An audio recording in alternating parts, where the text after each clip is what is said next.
Buenas tardes a todos y todas. Es un gusto estar acá hoy día.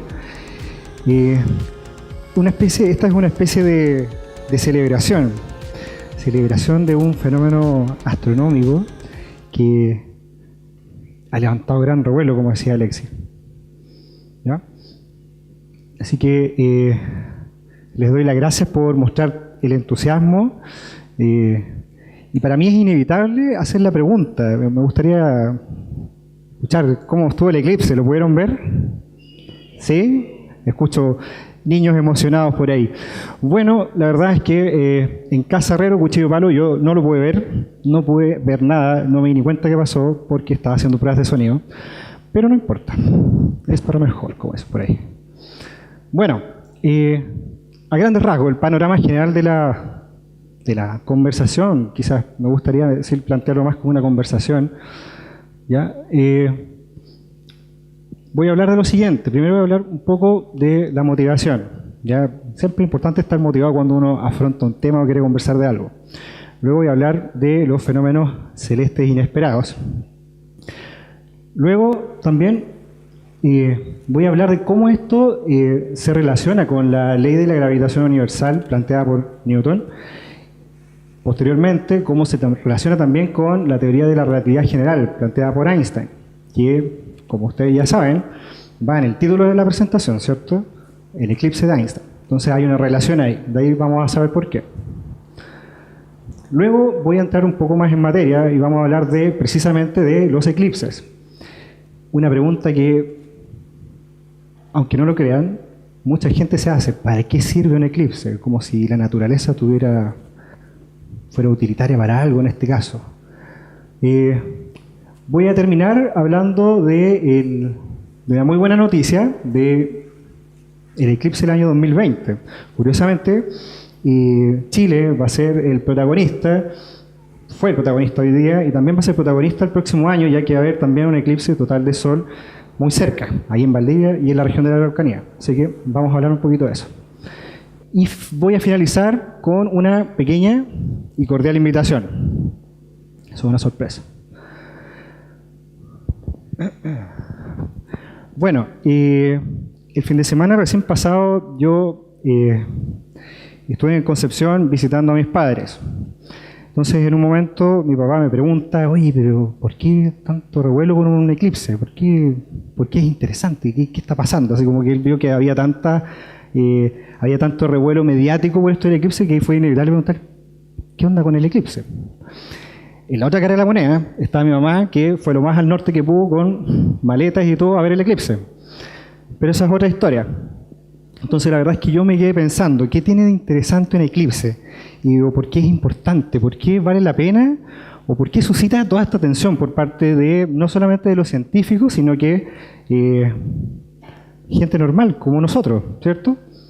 Entonces, en ese momento no fui capaz de responderle inmediatamente a mi papá, pero al pasar los días creo que pude digerirlo mejor. Pude entender dónde está la dificultad. Entonces, lo que voy a hacer ahora es un experimento, ¿ya? Vamos a bajar un poquito las luces. Esto es un experimento, que no resulta mala suerte, pero... ¿ya? Entonces, esto como experimento va a ser una especie de dinámica de grupo, ¿ya? Entonces, lo que les voy a pedir es que ustedes con tranquilidad, que me traspasen un poco de esa tranquilidad a mí, ¿ya? Respiremos hondo y hagamos un viaje, ¿ya? Lo que vamos a hacer va a ser un viaje al pasado. Nos vamos a olvidar de que tenemos internet, nos vamos a olvidar de los celulares, quizás nos vamos a olvidar de los problemas. Algunas personas puede que mentalmente se arranquen a un lugar en la playa o un lugar en el campo, un lugar en donde no haya mucha contaminación lumínica, ojalá, en donde podamos tener una vista así espectacular, donde nos conectamos con la naturaleza. A mí me gusta pensarlo como un viaje en el pasado. Quizás miembros de una tribu, me imagino yo, que se juntan y tienen este tremendo cielo. Escuchan los animales, los bichitos por ahí, ¿cierto? Entonces, desde un comienzo el cielo, las estrellas han formado parte de nosotros. Era un acto de comunicación muy íntimo que establecimos como seres humanos y el universo, ¿cierto? Con el tiempo nos dimos cuenta de que habían estrellas o puntos luminosos que siempre estaban en la misma posición. Curiosamente también había un disco muy grande, luminoso, ¿cierto? La Luna. Y con el tiempo fue inevitable tratar de entender lo que pasaba con estas cosas. ¿Qué son las estrellas? ¿Qué es la Luna? Fuimos capaces de asociar fenómenos naturales que ocurren aquí alrededor. Por ejemplo, las mareas con la presencia de quizás la luna llena. O cómo de repente veíamos explosiones. Hay algunos registros antiguos, por ejemplo, de explosiones de supernovas incluso. Entonces, esto para mí es como un acto de comunicación con la naturaleza. Y el hecho de pensarlo así hace que no necesite una justificación mayor para encontrar que esto es interesante, ¿ya? Por supuesto que es interesante que de repente sea de día y pase la luna, ¿cierto? Y se oscurezca, se haga de noche estando de día, ¿cierto? Entonces la verdad es que al menos para mí, quizás cada uno pudo llevar a cabo un ejercicio mental, ojalá, pero al menos para mí simplemente es porque es un espectáculo maravilloso, y eso para mí es la principal motivación. ¿Ya? Entonces, con el tiempo, como les decía, no solamente pudimos establecer conexiones entre ciertas cosas que pasaban en el cielo y cosas que pasaban acá. Muchas culturas asociaban fenómenos místicos a cosas que pasaban en el cielo. Por ejemplo, a veces el reinado de ciertos reyes se podía ver amenazado por la presencia de cometas o sucesos similares, ¿ya? Entonces, algunos antiguos observadores lograron identificar que habían ciertos elementos en el cielo que eran distintos del resto de las estrellas que estaban en el fondo, ¿ya? Y esto destacaban por sus distintos desplazamientos respecto a las estrellas que eran como las estrellas que están más en el fondo, ¿ya? Y que no se mueven tanto, su movimiento no es tan apreciable, ¿ya? Entonces, y acá donde entran en juego los planetas. Tenemos Mercurio, Venus, Marte, Júpiter y Saturno, así como el Sol, que era este disco brillante, que en algunas culturas fue, no sé, el dios del Sol. Y tenemos la Luna también. Y esto es algo que ha ido traspasando de generación en generación hasta hoy en día. No sé si alguna vez alguien, en algún momento, quizás en alguna instancia de distensión con los amigos, tirados en el pasto, dijo, oye, lunes, martes, Marte, miércoles, Mercurio. No sé si alguien se había preguntado esa cuestión en algún momento. Pero la verdad es que sí. Una cosa tan del día a día como el nombre de los días proviene de esto, del nombre de los planetas, el Sol y la Luna. Bueno, domingo no es tan evidente, pero en inglés Sunday, ¿cierto? El día del Sol, ahí sí es un poco más evidente. Entonces, estos eran como los protagonistas, de cierta forma, de la antigüedad y que hoy en día siguen aquí presentes día a día. Y qué suerte que no habían 20 de estos planetas. Quizás cómo eso hubiera influido hoy en día en lo que definimos como una semana, no lo sé.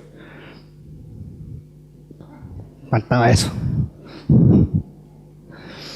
Bueno, así como habían movimientos de planetas que con el tiempo fuimos capaces de ir prediciendo, no sé, las fases de la Luna, pudimos asociar ciertas etapas en las fases de la Luna con cosas que pasaban, por ejemplo, con las mareas, ¿cierto? Algo que ya habíamos hablado un poco.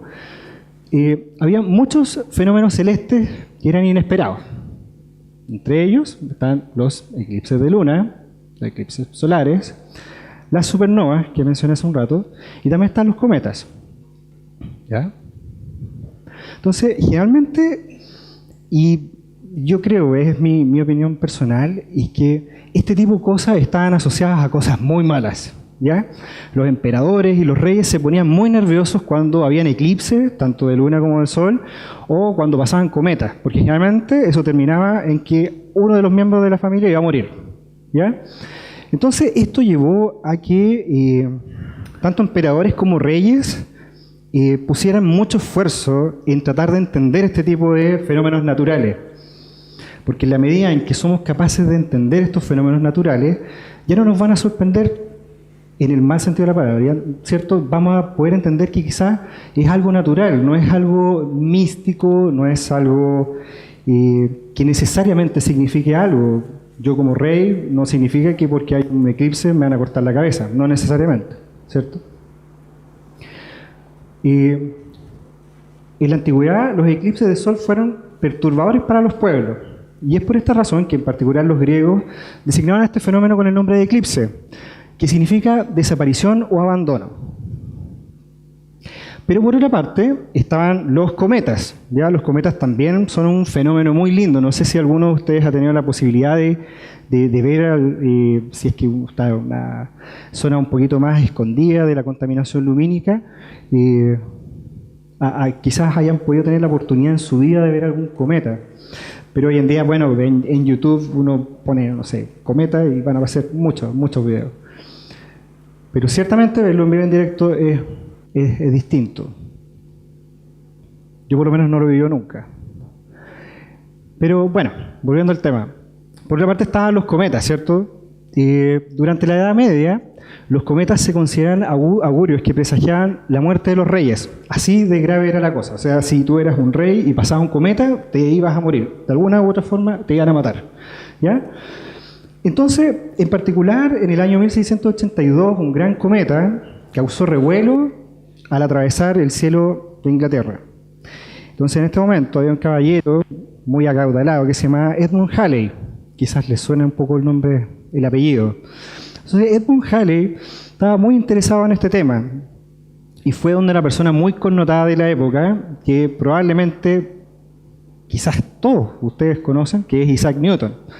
¿Ya? Entonces le pregunta, oye, pero ¿qué va a pasar acá? ¿Qué tipo de movimiento tiene este cuerpo? Era una pregunta intelectual, era una conversación intelectual muy avanzada, no era, hola, ¿cómo estáis?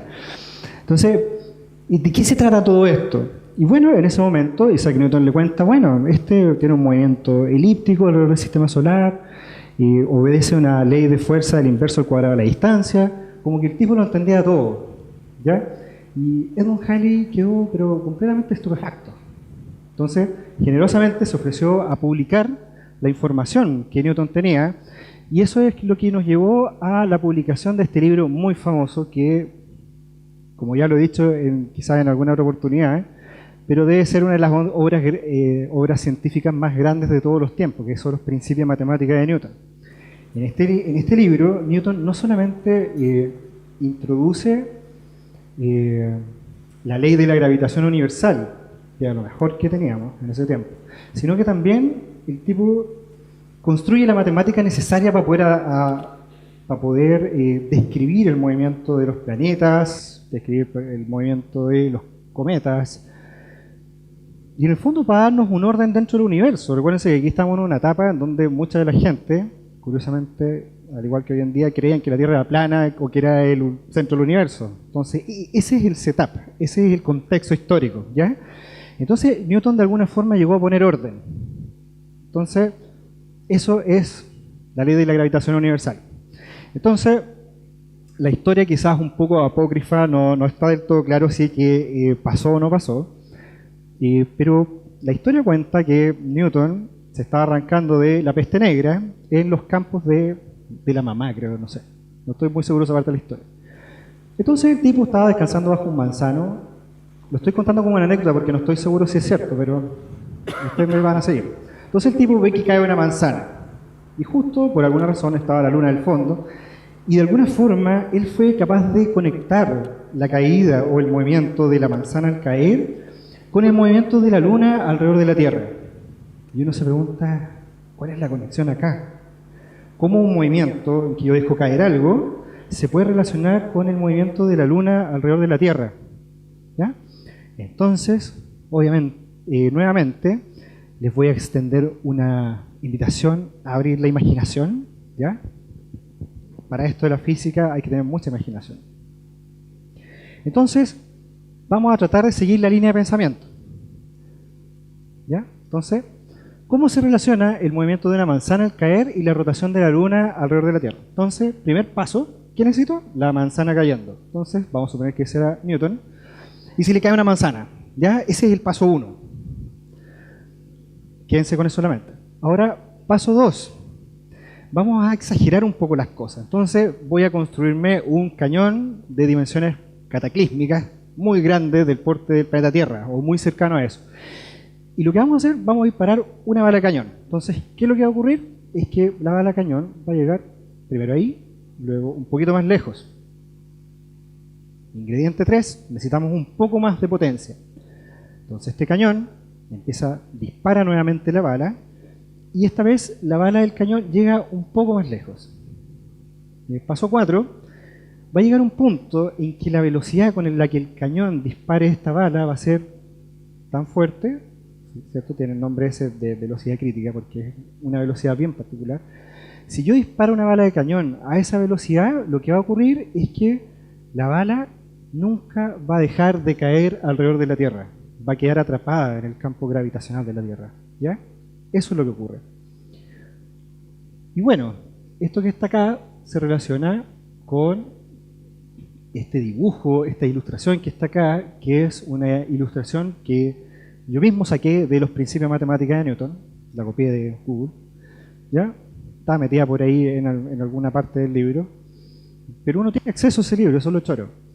Entonces, este es el mono que realmente hizo Newton, es el mono original. Entonces, es el experimento del cañón de Newton, y está el diagrama de lo que les acabo de contar como un ejemplo quizás un poco diabólico, pero que al final del día espero que haya quedado la idea del cañón.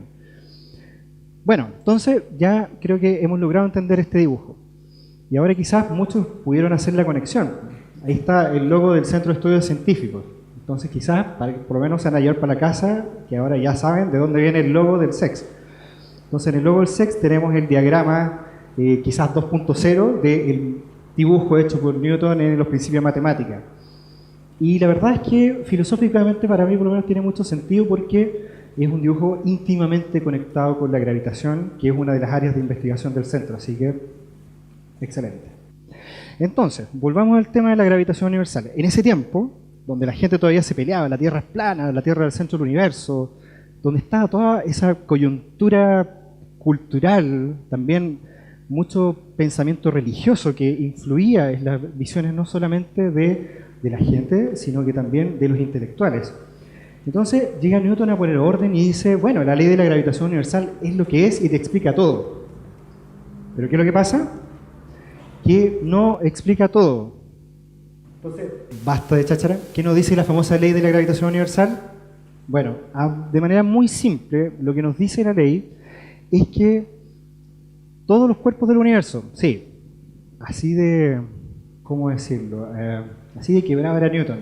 Todos los cuerpos del universo que tengan masa se atraen entre sí con una fuerza que es proporcional al producto de la masa, ¿ya?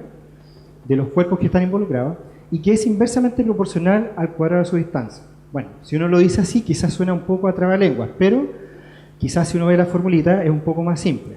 ¿Sí? ¿No? Eso, el entusiasmo. Muchas gracias.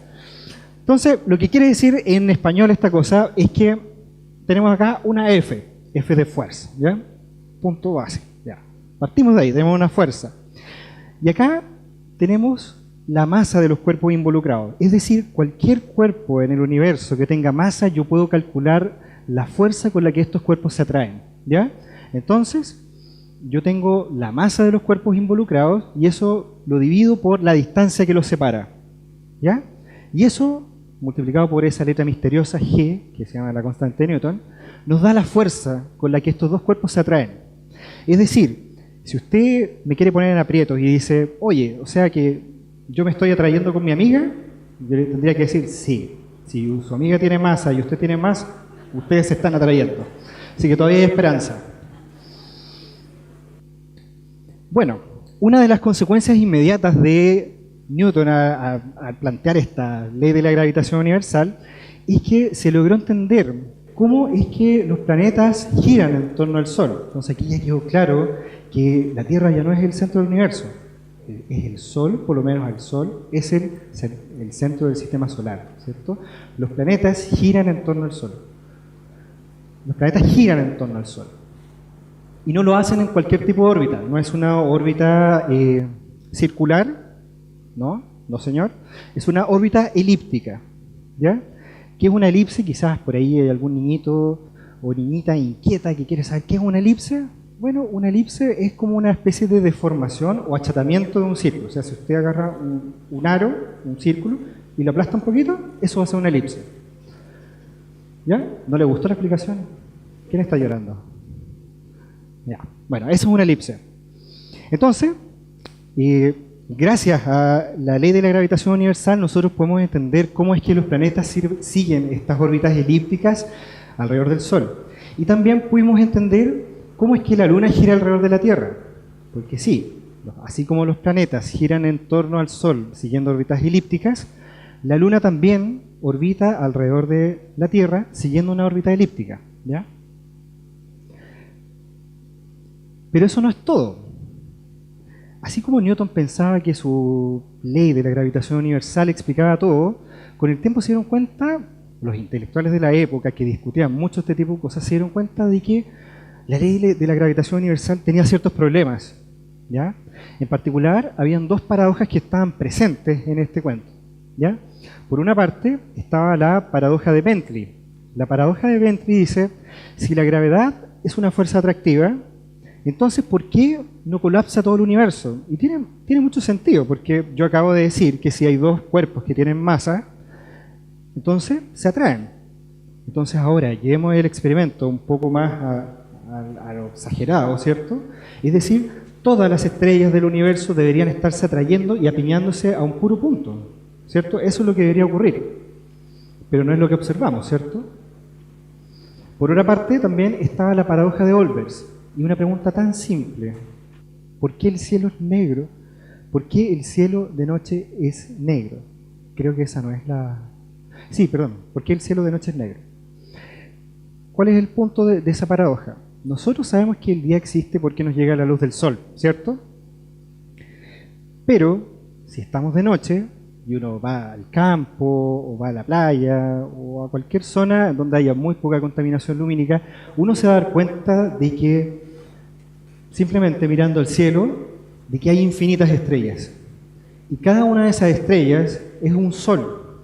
Por lo tanto, nosotros como planeta Tierra, en todo momento estamos recibiendo, ya sea de día o de noche, la luz de infinitas estrellas. Por lo tanto, siempre debería ser de día. Bueno, si usted quiere saber la respuesta a esas paradojas, puede dirigirse al canal de YouTube del Centro de Estudios Científicos, ya que eso se conversó en la tertulia pasada, así que estaría para la casa. ¿Quieren saber la respuesta? Ya. No sé cómo vamos con el tiempo. ¿Vamos bien? Ya, lo voy a hacer muy rápido, pero igual voy a dejarlo tarea para la casa. ¿Ya? Bueno, este joven acá explicó en la tertulia pasada, de abril, explicó que Newton, cuando le plantearon esta paradoja, dijo, ya está bien, entiendo, todo se tiene que estar apiñando, ¿cierto? Pero ¿qué es lo que pasa? Quizás el universo está en un continuo proceso de expansión y contracción de manera tal que permanece inmutable, así como lo observamos.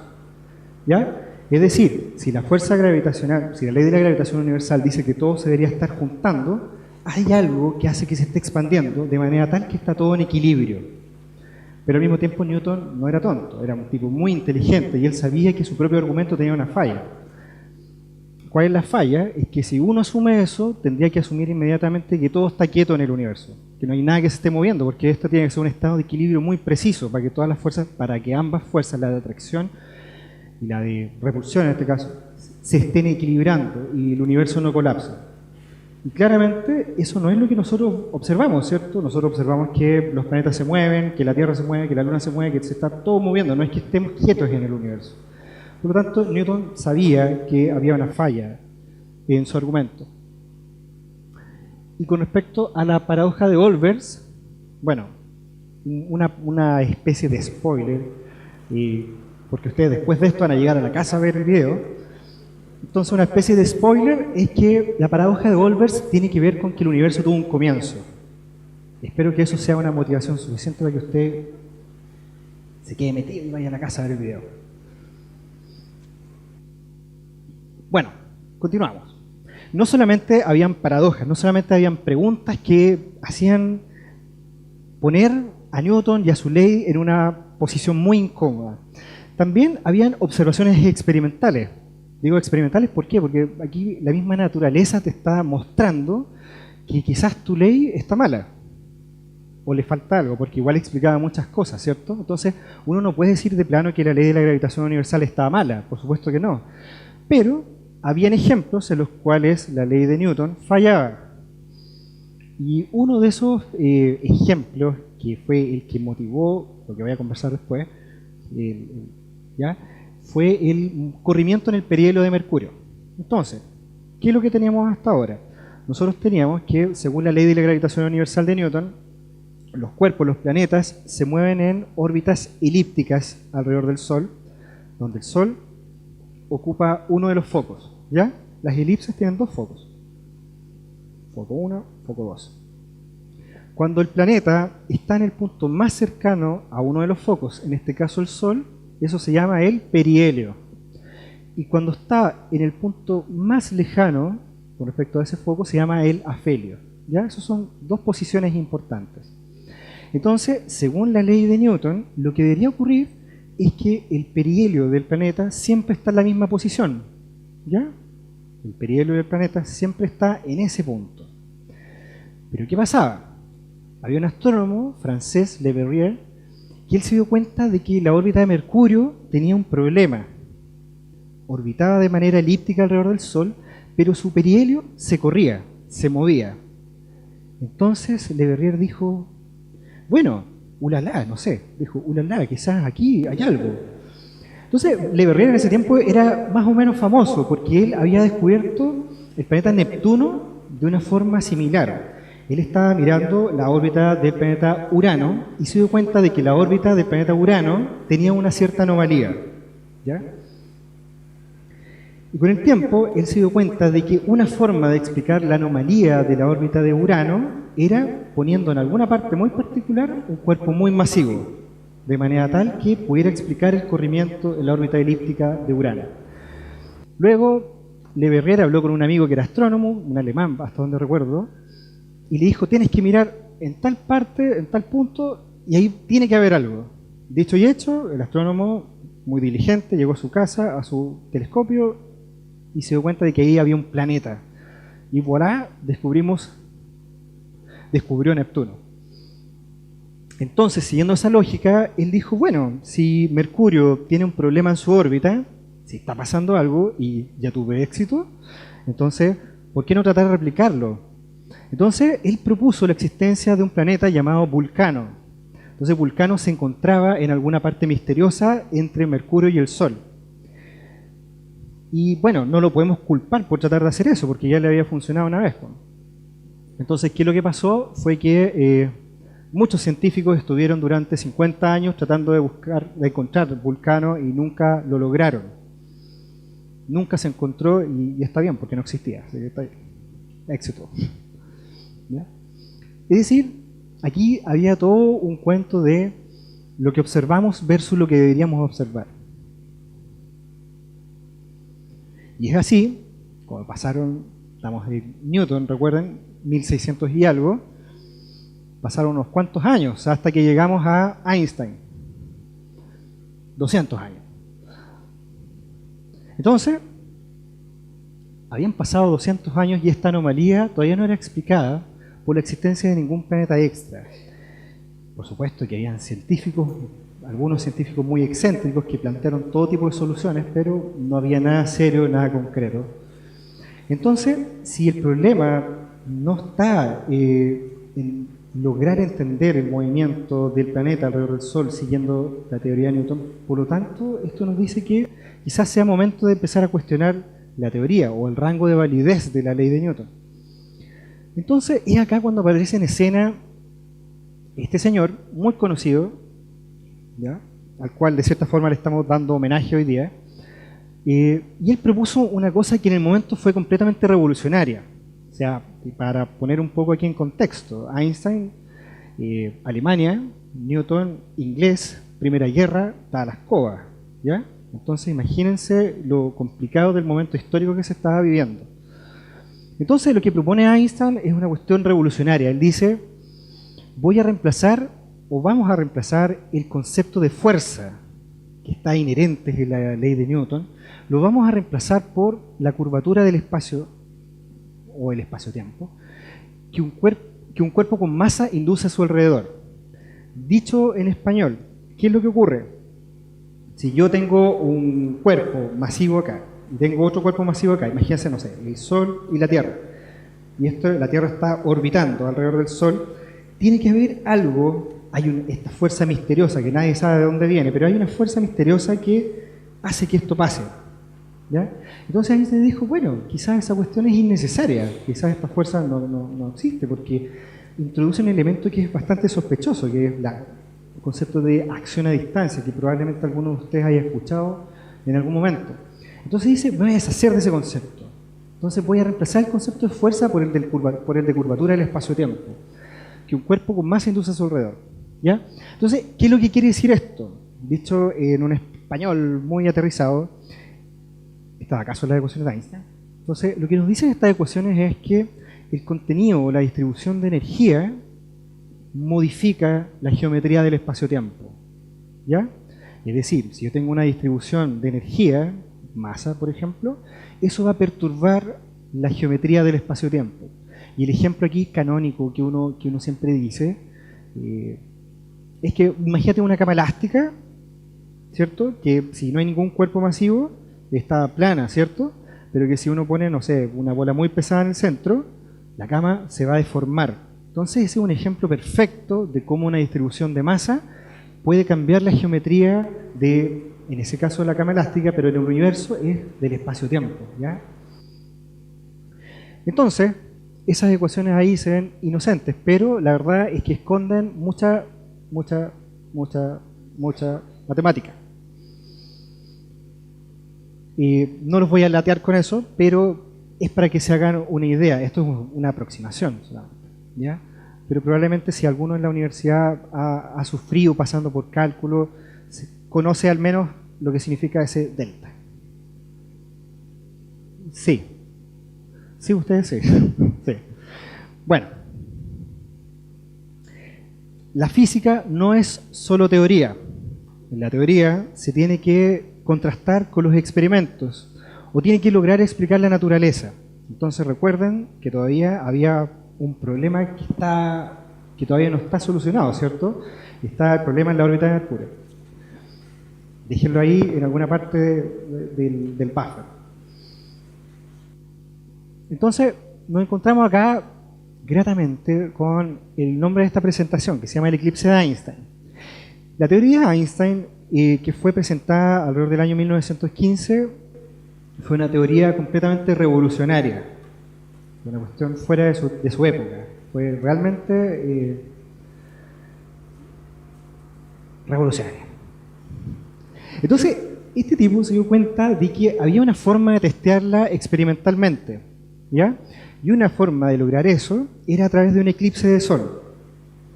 Pero ¿cuál es el problema? Es que los eclipses de sol no ocurren cuando nosotros queramos, ¿ya? Entonces, las instancias para poder testear experimentalmente esta teoría descabellada que yo, siendo Albert Einstein, acabo de proponer, lo hace muy complicado. Entonces, tengo que saber en qué parte del mundo, recuerden que en ese tiempo no había internet, ojo, recuerden que es muy difícil saber en ese tiempo, estamos hablando del 1915, pasadito. Entonces, estos tipos tenían que saber con exactitud en qué parte del mundo iba a haber algún eclipse de sol para poder testear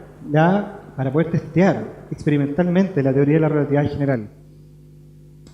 Entonces, ocurre que el año 1919 estaba pronosticado un eclipse de sol que iba a partir en una zona de Brasil que se llama, vengo por acá, Sobral, nunca lo había escuchado, pero interesante.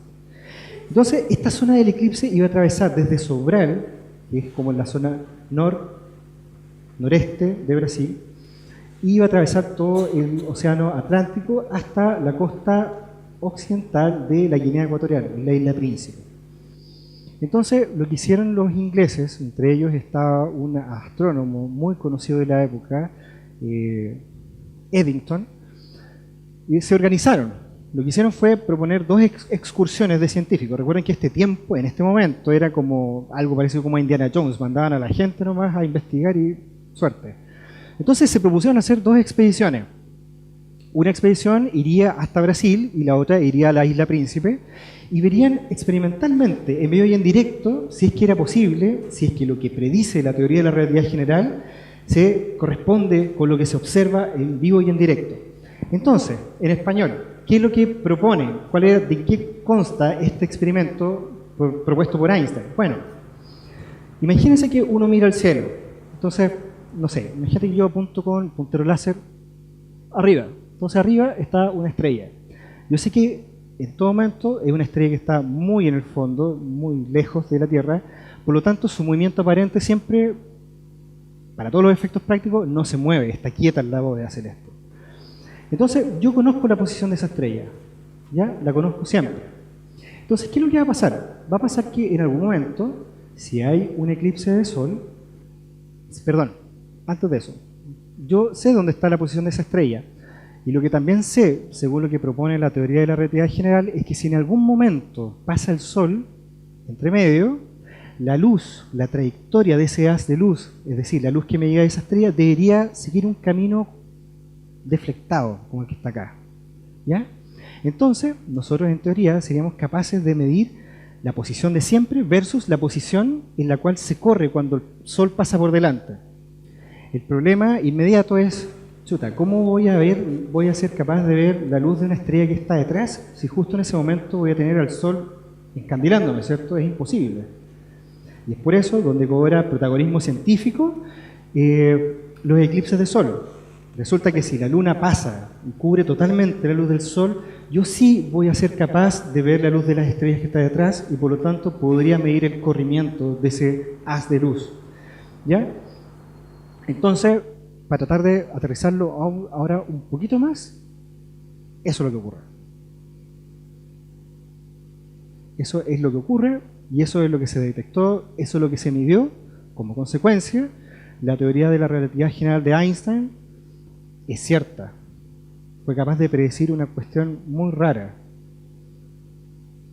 Entonces fue la primera comprobación experimental de esta teoría descabellada propuesta en el año 1915.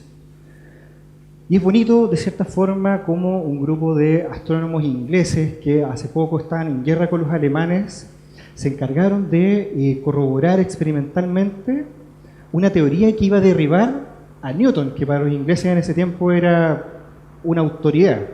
Es bonito cómo la ciencia logra eso, superar las barreras políticas, cómo logró superar las barreras políticas de la época. Ahora bien, ¿qué más nos ofrece la teoría de la relatividad general de Einstein? Fue capaz de predecir el movimiento en el corrielo del perihelio de Mercurio, es decir, ese movimiento de precesión del perihelio de Mercurio, ese corrimiento, ¿cierto?, en la órbita elíptica, que la teoría de Newton no podía explicar, ahora sí se explica y sí se entiende a través de la teoría de Einstein. Al mismo tiempo, no solamente logra explicar lo que se observa, ¿ya? Es decir, yo al plantear esta teoría, no solamente soy capaz de explicar lo que ya conozco, sino que también la teoría tiene un poder predictivo. En particular, hay dos fenómenos de la naturaleza que fue capaz de predecir esta teoría. Por una parte están los agujeros negros, que son estos objetos misteriosos, ¿cierto? Recuerdo que ahora, hace poco, en abril, yo también tuve la suerte de dar una tertulia en la cual fue justo el día en que se publicó la primera foto de un agujero negro. Imagínense, recién en el año 2019, ¿sí? Recién en el año 2019 fuimos capaces de tener una foto de esta cosa, de una teoría que fue publicada en el año 1915. Y en un principio, las soluciones de agujero negro, ¿qué son? Recuerdan que yo les había mostrado unas ecuaciones horribles, pero cuando uno postula, cuando uno plantea una ecuación, lo que quiere hacer también es encontrar una solución a esa ecuación, ¿cierto? Porque una ecuación es una incógnita que está metida ahí, quiere encontrar una solución.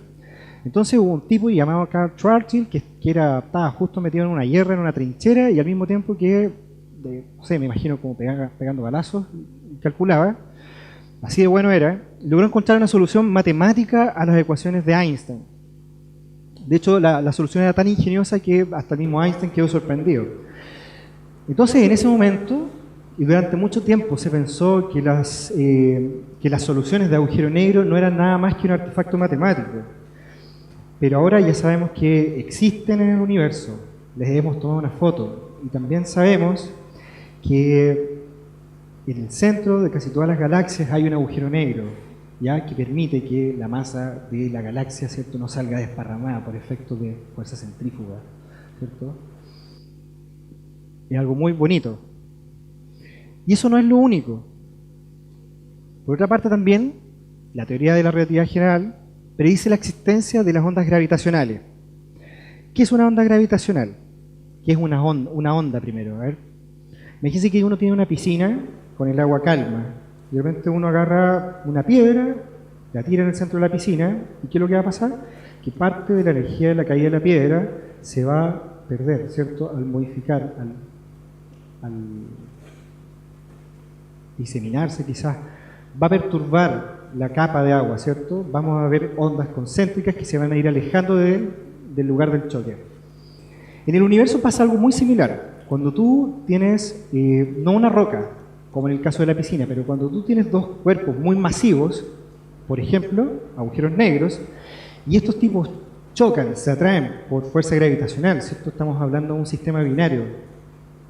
Ya cuando chocan y colapsan y se transforman en un solo agujero negro, lo que pasa es que parte de la energía de esa colisión se esparce a través del universo. Es como, si nosotros estamos acá, es como que, no sé, me imagino como un bamboleo así.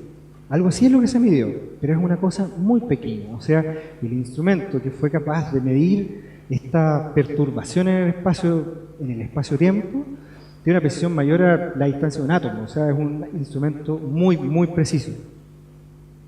Y bueno, en el año 2017, por esta detección, aunque la verdad es que estos tres físicos son solamente la cara visible de un equipo inmenso de científicos de distintas áreas que trabajan para lograr estas proezas científicas.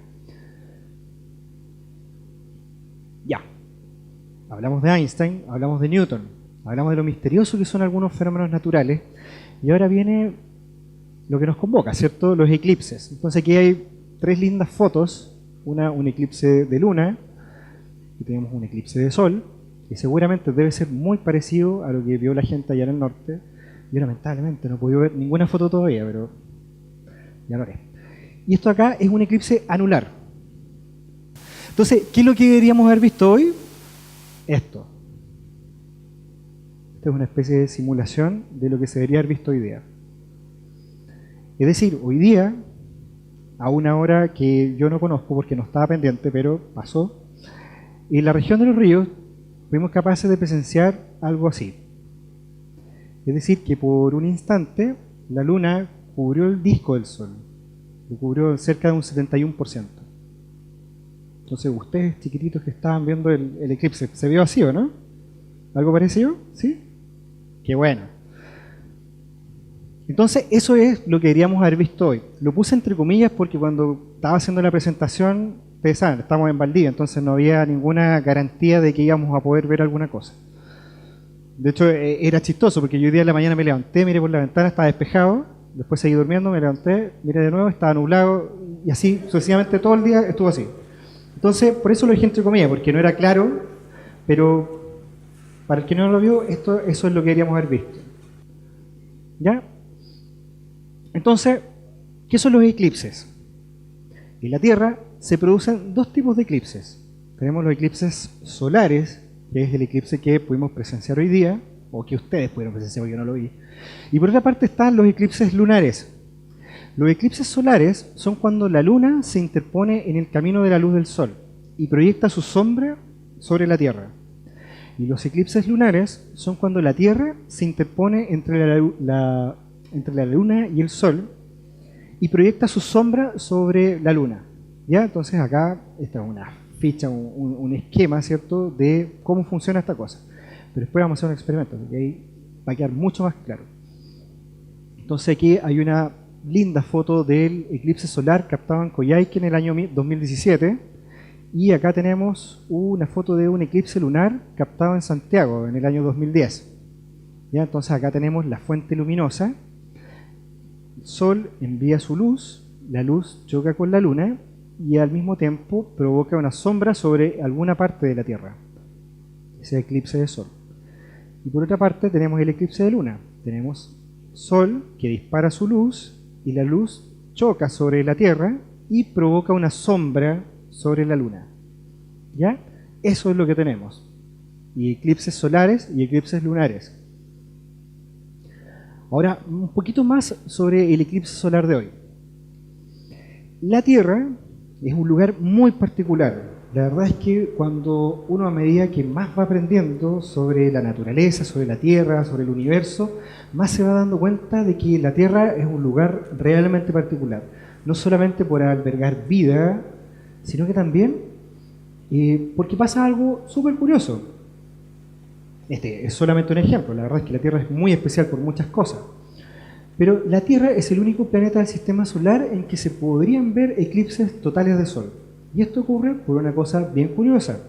Es porque la Luna es alrededor de 400 veces más pequeña que el Sol, pero al mismo tiempo está 400 veces más cerca que el Sol.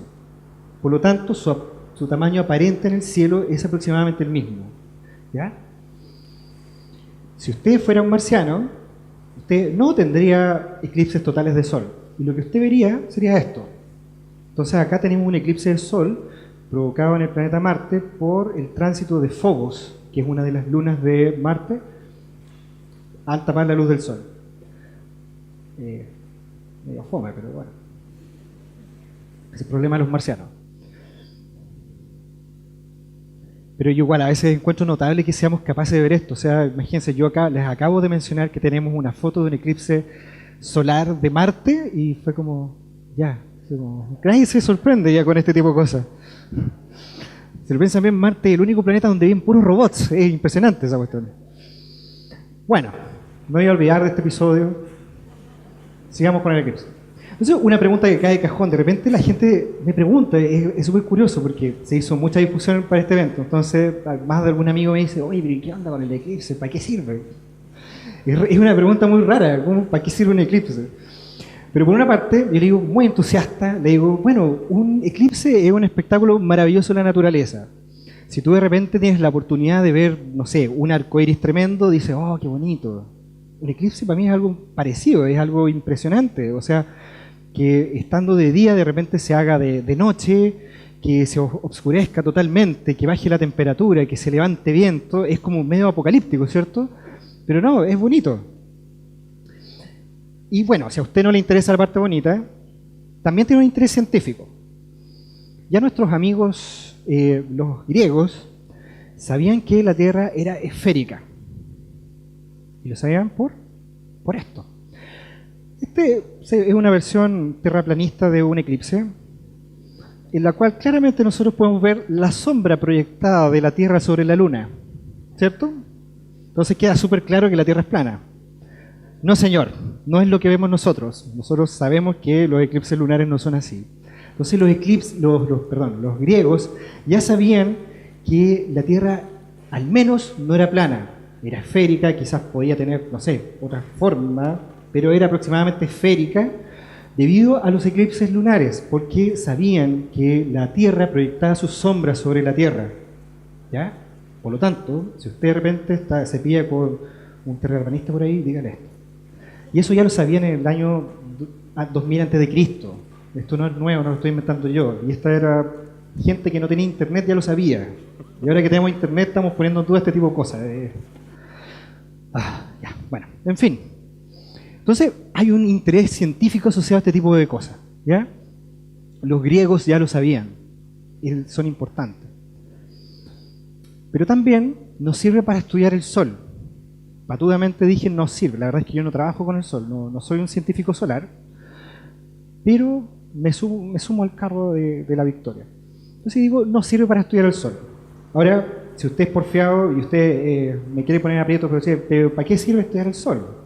Bueno, la verdad es que el sol es un lugar muy importante, ¿cierto? Ocupa un lugar muy especial en nuestro sistema solar. Es nuestra fuente de energía. Gracias al sol, nosotros, las plantitas, ¿cierto?, se pueden desarrollar, nosotros nos podemos levantar, podemos ir a la playa, tomar solcito, ¿cierto? El sol cumple una cantidad infinita de funciones.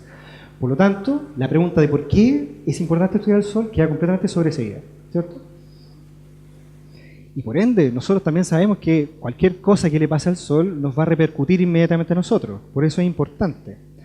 Imagínense que nosotros ahora ya sabemos que los planetas, que las estrellas, ¿cierto?, de cierta forma son como los seres vivos. Se forman, crecen, no sé cómo se reproducen, pero mueren en algún momento. Entonces a nosotros como civilización nos debería importar cuando una estrella muere, ¿cierto? Porque es un proceso muy violento. Y nosotros sabemos a ciencia cierta que nuestro planeta tiene una fecha de muerte, ¿cierto? Debido a la explosión. Cuando esta cosa que está acá, terrible, que está cerca, haga explosión, ¿cierto? Sabíamos eso. Afortunadamente, para que nadie se vaya preocupado a la casa, eso va a pasar en varios miles de millones de años más, así que no es un problema próximo. Hay otros problemas relacionados con esto que nos deberían preocupar mucho más y de manera más inmediata. Entonces, el Sol, de cierta manera, es como una cebolla. Tiene distintas capas. Es una cebolla. Se puede pensar así. Esto yo desde el principio dije, ocupen su imaginación. Entonces, una de las capas de esta gran cebolla se llama la fotosfera. La fotosfera es una superficie, en realidad es una superficie que no existe. Nosotros vemos el Sol redondo, pero la verdad es que es una bola de gases tremenda.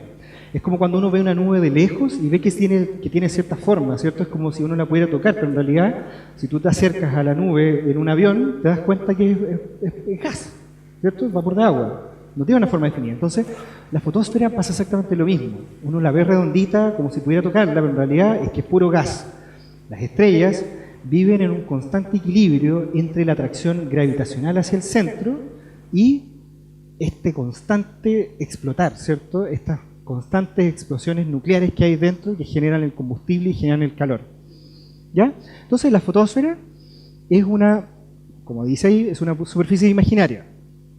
Y de aquí proviene la mayor parte de la luz que llega a los planetas. ¿Ya?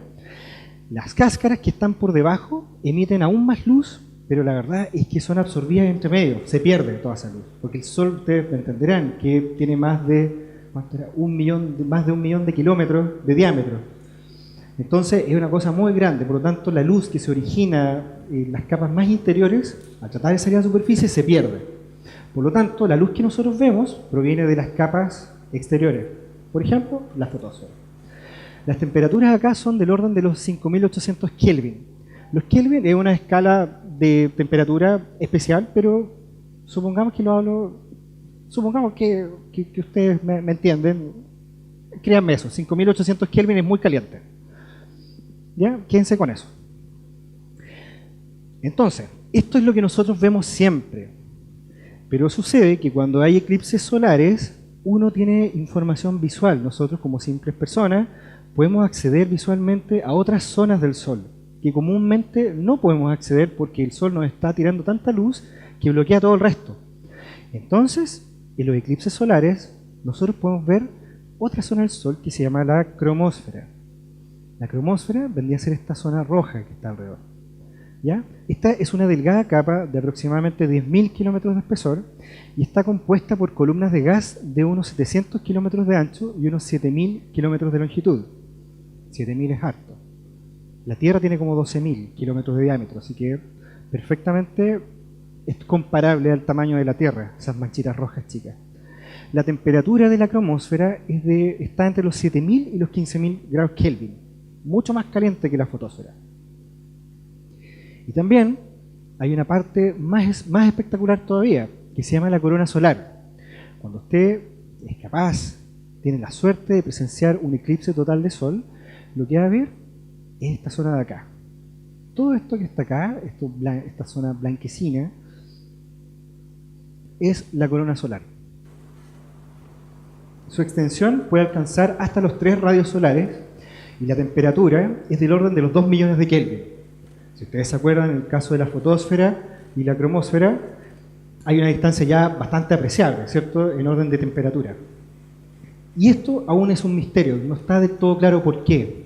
Porque en la zona exterior al Sol tenemos 2 millones de Kelvin y en el Sol mismo tenemos 7.000, entre 7.000 y 15.000. Es un misterio. Se sabe que hay efectos magnéticos involucrados, pero el mecanismo todavía no se conoce. Por lo tanto, los eclipses solares totales son una instancia perfecta para estudiar este tipo de cosas. ¿Ya?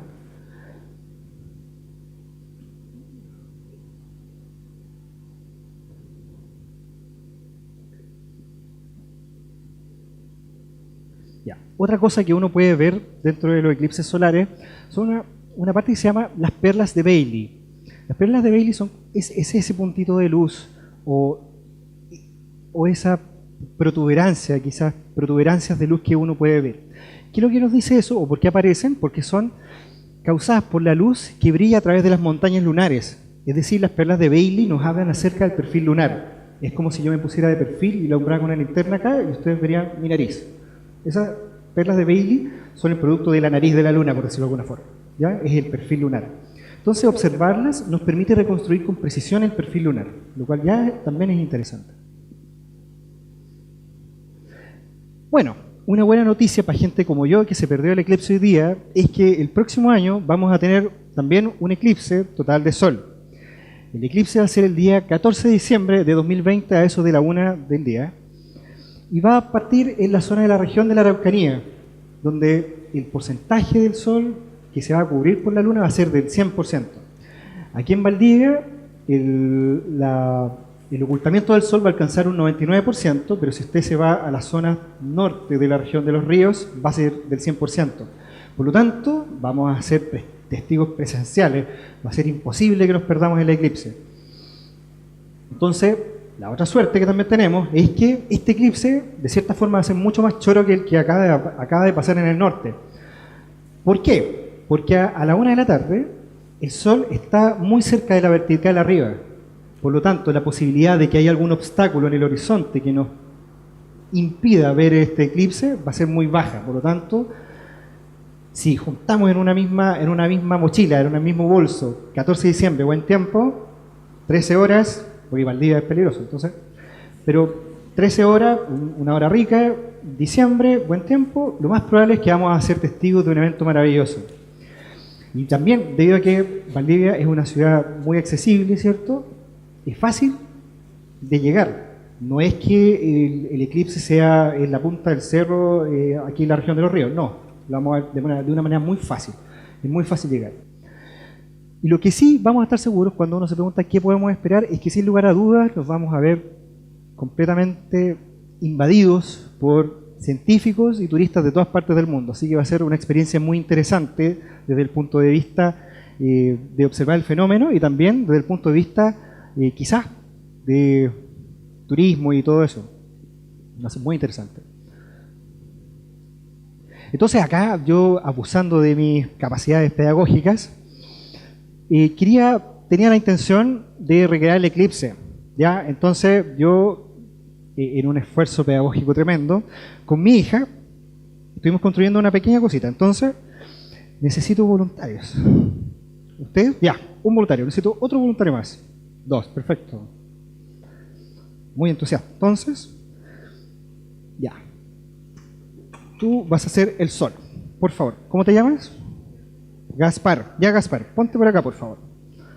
Ya. Gaspar es el Sol. Hacia allá. Gaspar es el Sol. ¿Cuál es tu nombre? Agustín. Ya, Agustín. ¿Qué quieres ser? ¿La Tierra o la Luna? La Tierra. Ya. Entonces, Agustín va a ser la Tierra. Ya. Entonces, Agustín, por favor. Acá tenemos el Sol. Y bueno, para no molestar a más gente, yo voy a ser la Luna. Entonces, me faltaba algo. El Sol no es Sol sin luz. ¿Se pueden apagar todas las luces? Perfecto. Entonces, vamos a ver. Entonces, ¿cuál es la idea de esto? Gaspar, ¿te la podéis con la linterna? Ya, esto parece esclavitud infantil, pero no. Ya, no moleste a Agustín. Entonces, Gaspar acá es el sol. Él está enviando su luz hacia la Tierra, ¿cierto? Pero ¿qué es lo que ocurre de repente? Que la luna se pasa por entre ella, proyectando una sombra sobre la Tierra. Eso es lo que vendría a ser un eclipse de sol. Muy bien, Gaspar. O sea, hay alguien que falló por ahí, parece. De otra forma, existe otro fenómeno, ¿ya? Que es cuando la Tierra, aquí hace mucho más difícil encontrar el foco, pero es cuando la Tierra proyecta su sombra sobre la Luna. Quizás más lejos. Bueno, usted me entiende la idea. Entonces, ahí tenemos el Sol choca, los rayos del Sol chocan contra la Tierra y proyectan su luz, proyectan la forma de la Tierra sobre la Luna, y eso vendría a ser un eclipse lunar. Y esa es la diferencia. Entonces, cuando la Luna se pone acá, tenemos eclipse solar, y cuando se pone acá, es eclipse lunar. Muchas gracias, Gaspar, muchas gracias, Agustín.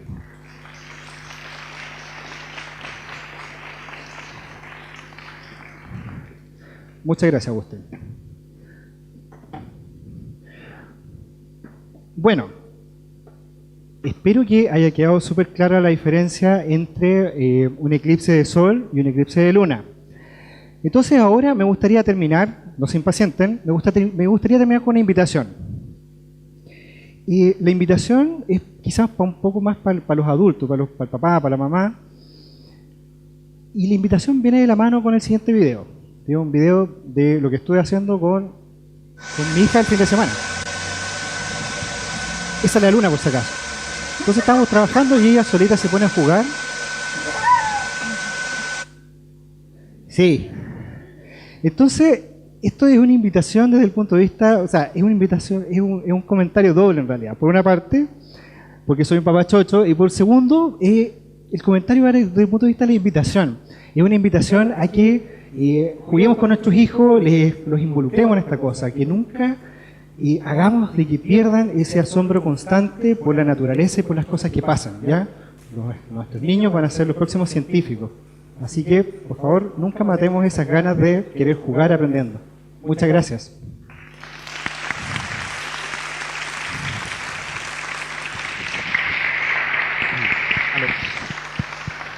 Muy bien.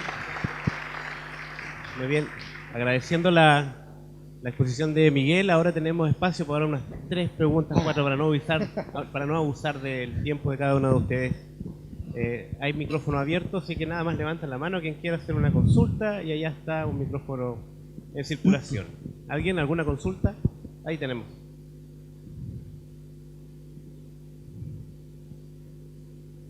Hola, buenas tardes. Buenas tardes. ¿Quién está hablando? Ah, hola. Cuando dijo que esa anécdota de que el universo podría colapsar... Disculpa, sabes que te escucho súper mal. Cuando dijo eso de la anécdota de que el universo podría colapsar, y explicó como que era porque estaba en expansión, ahí aplica la relatividad de Einstein o aplica la energía oscura. Una cosa es la teoría de la relatividad de Einstein, ¿ya? Y otra cosa distinta, o sea, la teoría de la relatividad de Einstein es una teoría, es un marco teórico. Y la materia oscura es un artefacto misterioso que uno tuvo que meter porque en realidad no sabe explicar lo que pasa. ¿Cómo se explica esto? Voy a abusar del mismo ejemplo que di en la tertulia de abril. Entonces, ¿cómo funciona esto? Si yo tengo un saco, que en este caso vendría a ser una galaxia, y yo tomo el peso de esa galaxia, ponte tú, pesa 100 kilos, pero si ahora voy y digo ya, ok, esta galaxia tiene 100.000 estrellas, y las peso a todas, cada una por separado, va a haber una diferencia entre lo que pesan esas 100.000 estrellas y la otra medición que había hecho yo.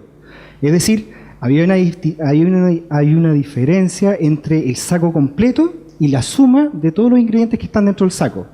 Entonces, ¿cómo explico eso?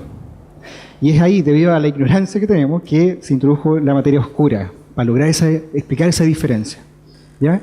Ahora, es un artefacto. Sabemos muy pocas cosas acerca de la materia oscura. Sabemos que tiene efectos gravitacionales, sí, por supuesto. Sabemos que no interacciona con la luz. Pero más allá de eso, no sé qué tendrá que ver, por ejemplo, con... ¿Tú te referías al colapso del universo? No sé cuál era la pregunta, si la diferencia de esto. Te estoy hablando a ti. ¿Para dónde iba la pregunta? Eso es lo que quiero saber.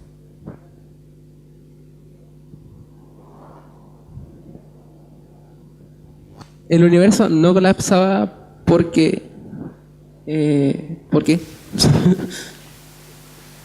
Porque me refería a que el universo no colapsa por la energía oscura o por la relatividad de Einstein o por algo. Sí, no, ya, está bien. Lo que pasa es que la relatividad de Einstein es una teoría. La energía oscura es algo que uno inventó para que dentro de este marco teórico las cosas tengan sentido. Amigo, te estoy respondiendo. ¿Cachaste, no? La energía oscura es algo que uno introduce en las ecuaciones para lograr dentro del mismo marco teórico lograr explicar lo que pasa, pero estás haciendo uso de la teoría de la relatividad general, ¿ya? Es un ingrediente extra, ¿ya?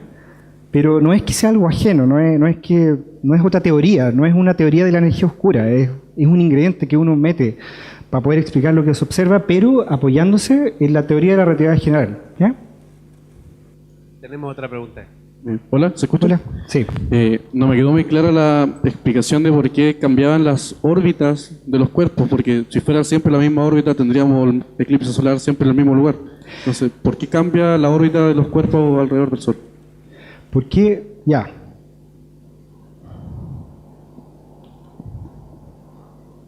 Tú me estás preguntando por qué la órbita no es circular, por ejemplo. O sea, por una parte, está bien, está súper bien. Entonces, por una parte, uno dice, los eclipses son cosas muy raras. Pero, o sea, eso es lo que se suele decir. Los eclipses solares son unas cosas preciosas. Por ejemplo, si no agarramos el del próximo año, lo más probable es que nos vayamos a morir sin ver otro, ¿ya? O sea, son eventos muy difíciles de presenciar.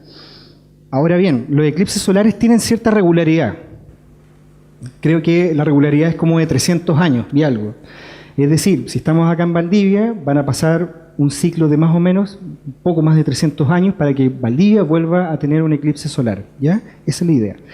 Ahora bien, como teníamos en el ejemplo acá con Gaspar y Agustín, si la Tierra y la Luna están continuamente girando, ¿por qué no hay eclipses solares a cada rato, cierto? ¿O por qué no hay eclipses lunares en cada momento?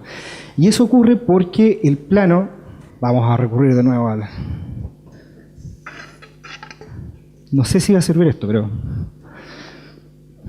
Alexis, por favor. Todos participamos acá. Ya. Entonces, uno podría decir, voy a poner desde arriba. Entonces, uno dice, si la Luna gira en torno a la Tierra, entonces uno debería ver eclipses a cada momento, ¿cierto? A cada rato. Pero lo que ocurre es que el plano de giro de la Luna alrededor de la Tierra no está perfectamente alineado con el plano de la Tierra con el Sol, ¿ya? Por lo tanto hay una diferencia.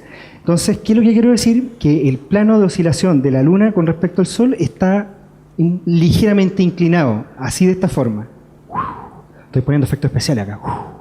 ¿Cachai? Entonces, es por eso que no siempre tenemos eclipses. ¿Ya? ¿Sí? ¿Está bien? Ya.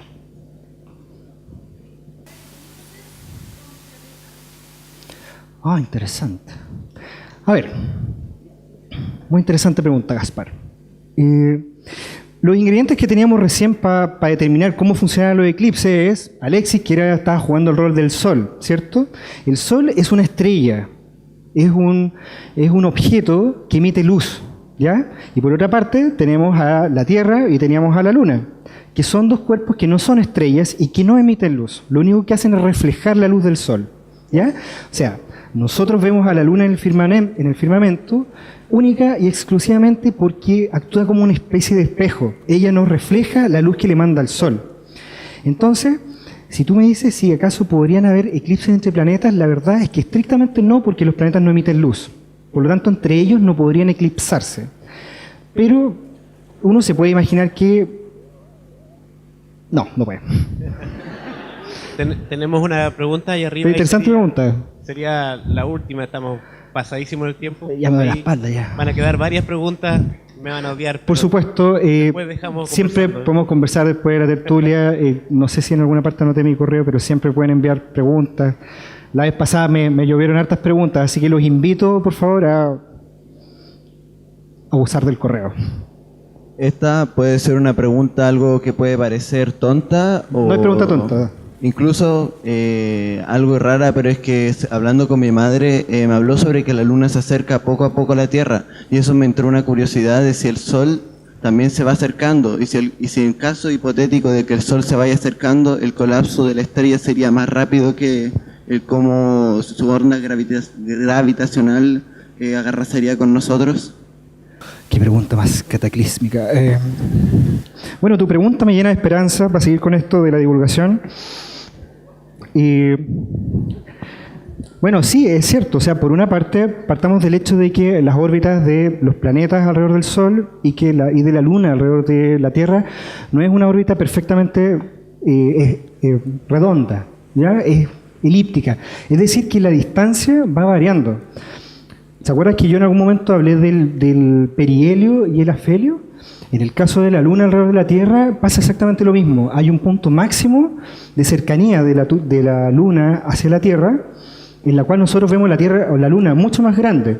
Y hay un punto en el cual la Luna se encuentra en su afelio, que es cuando vemos a la Luna más chiquitita. De hecho, esa es la razón por la cual también existen una tercera clase de eclipses, que son los eclipses anulares. Que no sé si los han escuchado hablar, pero es cuando la Luna o el disco de la Luna no alcanza a tapar completamente el Sol, sino que deja como una especie de aro alrededor de él. ¿Ya? Y eso es debido a la distancia variable. Ahora, con respecto al colapso del Sol, el Sol es una estrella y como estrella está quemando combustible. ¿Ya? Es una máquina que está andando todo carbón. Entonces, si la pregunta, si recuerdo bien y si la entendí bien, es más o menos ¿cuándo va a colapsar el Sol? ¿No? No, pero él me dice que no.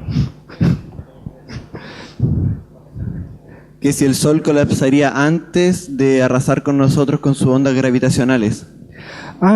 Bueno, ya, metimos a las ondas gravitacionales, ahora es un juego. Bueno, para que hubieran ondas gravitacionales, tendría que desaparecer el Sol completamente.